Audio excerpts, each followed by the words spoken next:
Hi, I'm Erik Voss, and after watching Ant-Man and the Wasp, the most important takeaway was the quantum realm, something this sequel spent a lot more time in than the first Ant-Man did. So what new things did we learn about it, and how could it set up events for Avengers 4? Now, we have started to discuss these questions in other videos on this channel, but here let's really dig into it. What is the quantum realm? What is its backstory from the Marvel comics? And what does it tell us about what we're gonna see in Avengers 4? And of course, spoiler warning if you have not seen Ant-Man and the Wasp yet. Okay, so the quantum realm refers to the dimension that exists on a subatomic level, accessed by shrinking down endlessly between atoms to access this inner space as opposed to outer space. Scott Lang went in the quantum realm in Ant-Man and was stranded there in the post-credits scene in this recent sequel. A sequel that showed Hank Pym going down to the quantum realm to rescue his wife, Janet Van Dyne. And we got to see this whole trippy, colorful design world of the quantum realm. It seems like it could be its own weird little universe. The movie's director, Peyton Reed, hinted that he did hide little visual clues in the background of the quantum realm's imagery, kind of like he did with the shadow of the Wasp that he hid in the first movie. In my breakdown, I did find this image,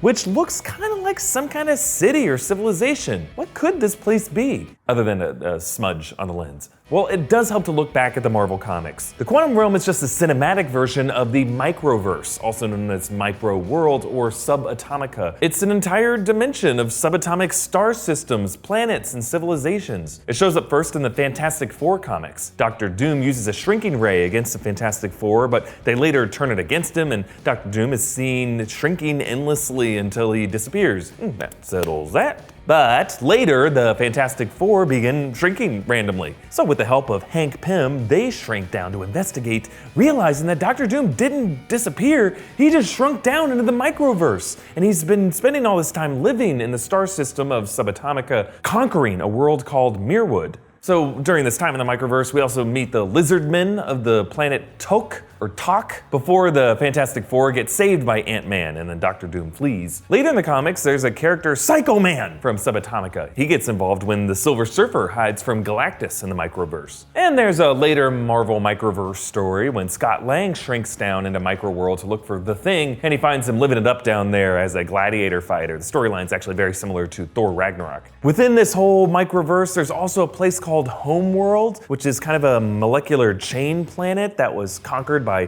this figure named Baron Karza. Its inhabitants possess a world mind. It's kind of a shared sentience that can be controlled by one leader and tapped as an energy source. So really the Microworld just contains a lot of different colorful characters and races of civilizations and locations that are just established in the Marvel comics that the MCU could draw upon to adapt into the quantum realm in the movies. So this thing that we saw in Ant-Man the Wasp, if it's a city, perhaps it could be an MCU version of Mirwood or Tok or Homeworld. And maybe this place's inhabitants could be characters like the Lizardmen or Baron Karza or Psycho Man or something completely new entirely. Really, it's too soon to say whether the quantum realm is how the MCU plans to introduce the Fantastic Four and Dr. Doom, Silver Surfer, since Disney will soon acquire Fox's Marvel properties. And yeah, it's probably too soon to determine if Janet Van Dyne's line about evolution could be a clue pointing out the X-Men, which is another Fox Marvel property that will eventually join the Disney Marvel Studios family. But rewatching Ant-Man the Wasp and hearing all this frequent techno jargon about quantum physics and quantum everything, it suggests to me that the future of the MCU may go even deeper into science. In theoretical physics, one area of study examines the connection between inner space, the space between atoms, and outer space, the space between stars and galaxies. The theory is that assuming that the universe spawned from the Big Bang, the explosion of one particle, that the laws that govern gravity and motion in the vast reaches of the universe must be the same as the laws on the tiniest scale within matter. My point is that maybe we shouldn't see the quantum realm as like a dead end, just some expanse where you can just get lost in. Perhaps we should see it as a kind of tunnel that leads to something else. Remember, the quantum realm did show up briefly as one of the many dimensions Doctor Strange floated through. So if it's among the mystic powers of the Sorcerer Supreme to traverse through this place, it could be more of a bridge than a bottomless pit. So I think it's possible that Scott Lang doesn't need to be rescued from the quantum realm. Maybe he just needs to go deeper into it to see what's on the other side. Perhaps we'll find an Einstein-Rosen bridge, which is something that we have seen before in the MCU. Remember the Devil's Anus in Thor Ragnarok.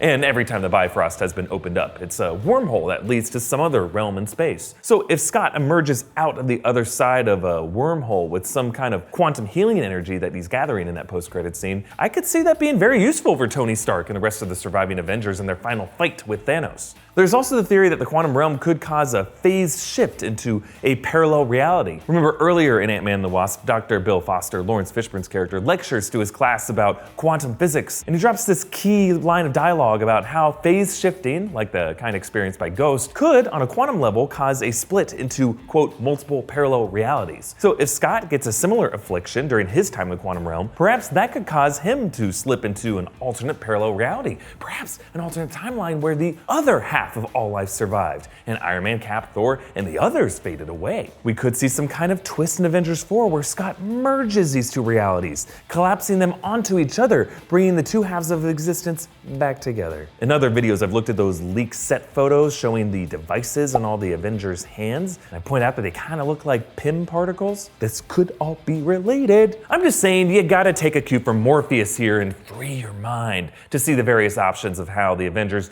could use the rules of what's already been established in the past of the MCU to fix what Thanos broke. But just a question I want to pose to you. Do you think the quantum realm is more likely to lead Scott to a separate parallel reality, or lead to a portal back into our surface reality? Or is it really a bottomless pit? Comment with your thoughts down below, or tweet me directly at Erik Voss, and follow New Rockstars on Twitter for updates on our videos. Like this video, share it around, and subscribe to New Rockstars for similar in-depth theories about the Marvel Cinematic Universe to expand your imagination and make your head hurt. Thanks for watching. Bye.